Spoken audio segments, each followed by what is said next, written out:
નમસ્કાર દર્શક મિત્રો, સ્વાગત છે તમારું મનન ટાઈમ ન્યૂઝમાં। રાજકોટમાં સર્જાયેલા અગ્નિકાંડ બાદ પણ વડોદરા મહાનગરપાલિકાની આંખો ખુલી નથી।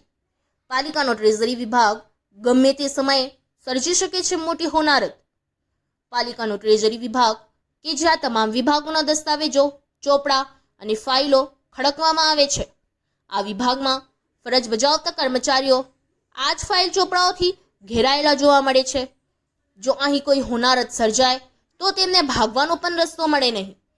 ટ્રેઝરી વિભાગમાં એક ચિંગારી મોટી દુર્ઘટનાને અંજામ આપી શકે છે, કારણ કે અહીં આવેલા વીજ વાયરો પણ જોખમી રીતે લટકતા જોવા મળી રહ્યા છે।